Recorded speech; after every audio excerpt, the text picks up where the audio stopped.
पिता है अपने पुत्र से आशा लगा के बैठा है कि कल को हमारा बेटा पढ़ लिख करके बहुत बड़ा ऑफिसर बनेगा, बुढ़ापे में हमारी लाठी बनेगा।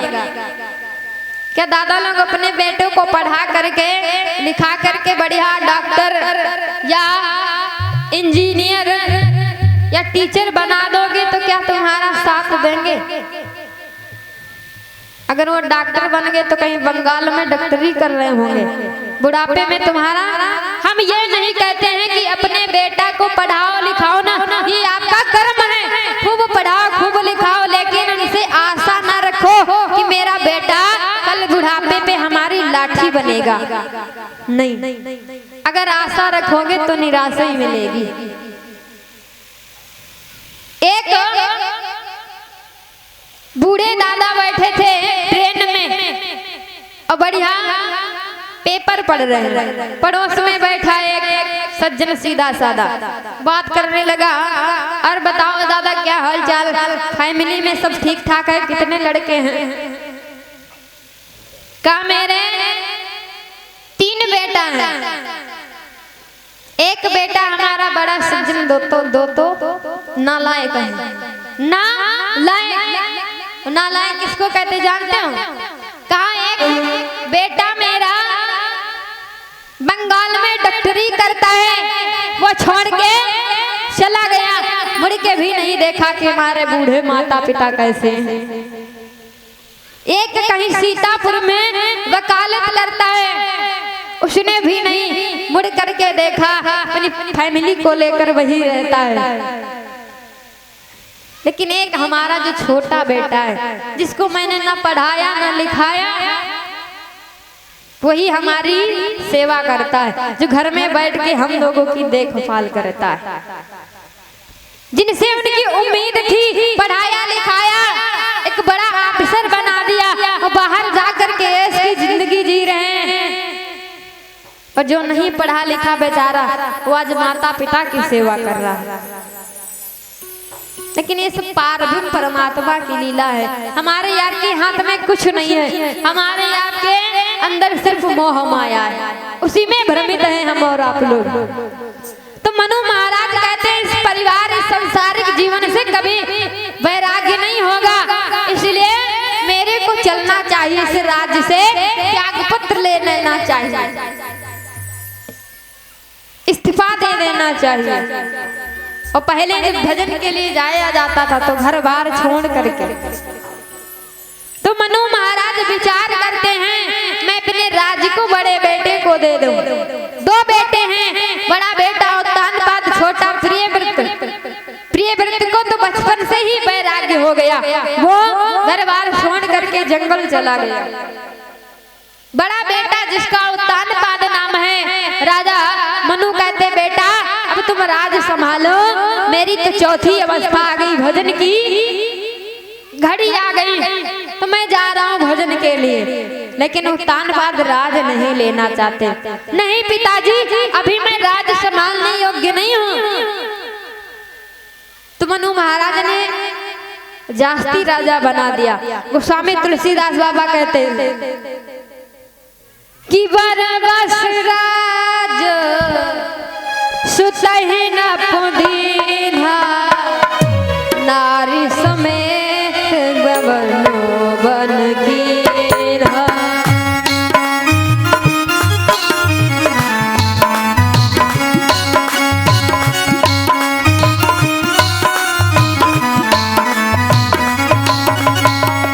बरबस राज सुतहि न पुदीना, बरबस राज सुतहि न पुदीना, नारी समेत बवनो बन कीन्हा।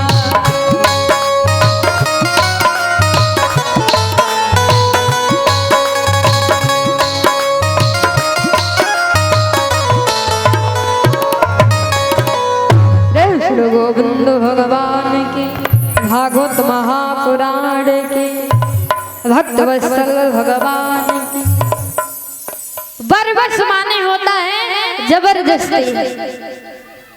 मनु महाराज ने जास्ती राजा बना दिया।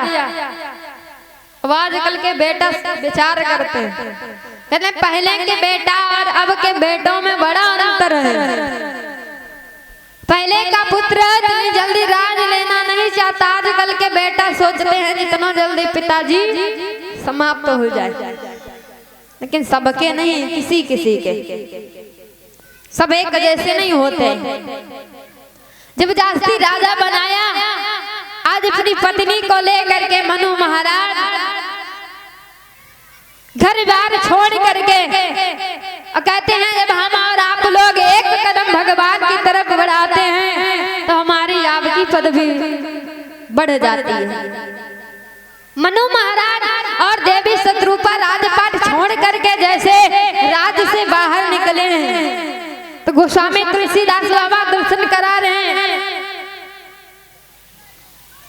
दोनों लोग देवी शत्रुपा भक्ति रूप धारण किए हैं और कि पंथ जात सोहत मति धीरा ज्ञान भगत जनु धरे शरीरा।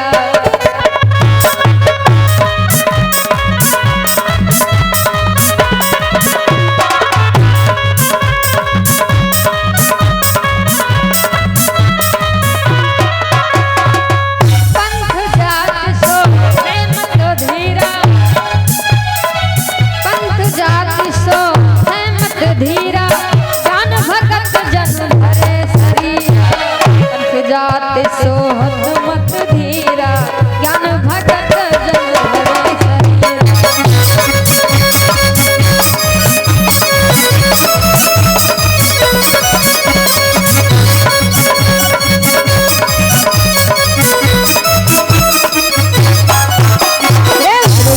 भगवान की साबरे सरकार की। जैसे नगर से निकले गोस्वामी तुलसीदास बाबा ने उनका रूप चेंज कर दिया कि पंथ जात सोहत मत धीरा ज्ञान भगत जन। पहले तो एक राजा थे, एक रानी थी, लेकिन जैसे भगवान की भक्ति के लिए आगे बढ़ी तो एक ज्ञान दूसरी भक्ति का रूप धारण कर लिया। मनु महाराज देवी शत्रुपा जैसे राज्य को छोड़ करके बाहर निकले, जाते कहाँ हैं कि तीरथ बरन विश्वविख्याता अति पुनीत साधक सिद्ध गाता।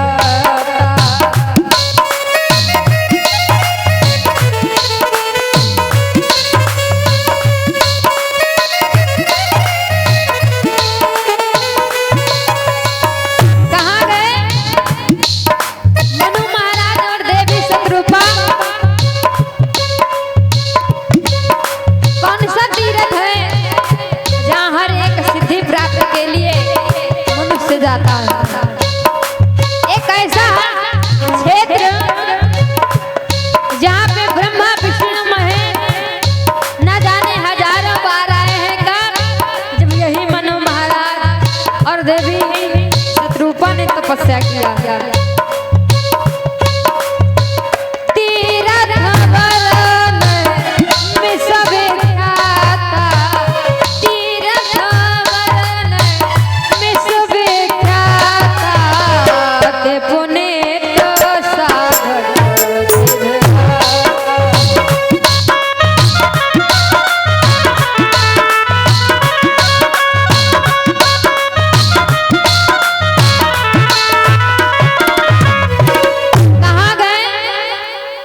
तीरथ वरण विश्वविख्याता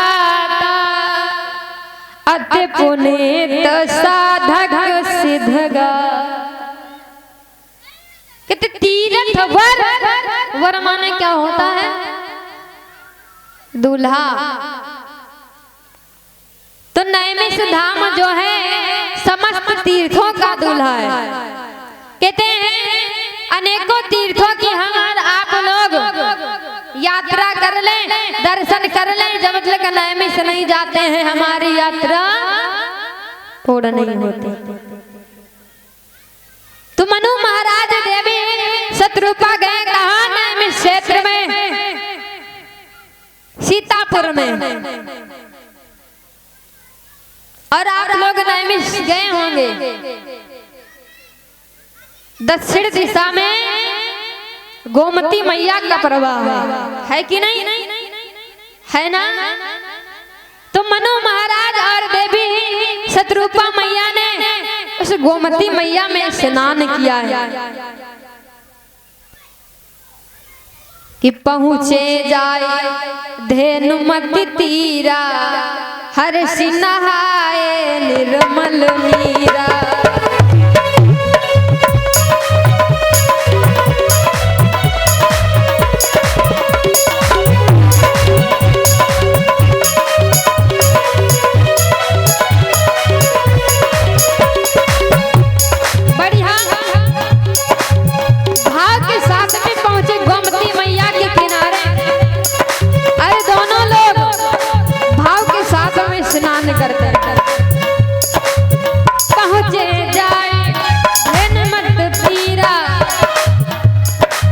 हर्ष नहाए निर्मल मीरा, नहाए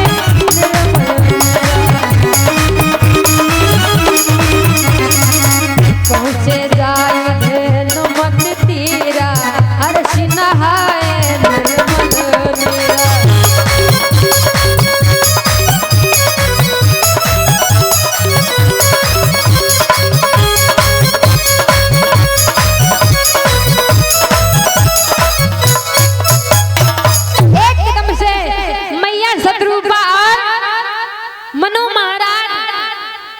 गोमती मैया में स्नान किया। कहते हमारे आपके पड़ोस में ही सीतापुर में गोमती मैया का प्रवाह हो रहा है, लेकिन लोग गंगा की तरफ भागते हैं। क्यों? क्योंकि गंगा का चरित्र है, गंगा का विवाह हुआ है राजा शांतनु के साथ में।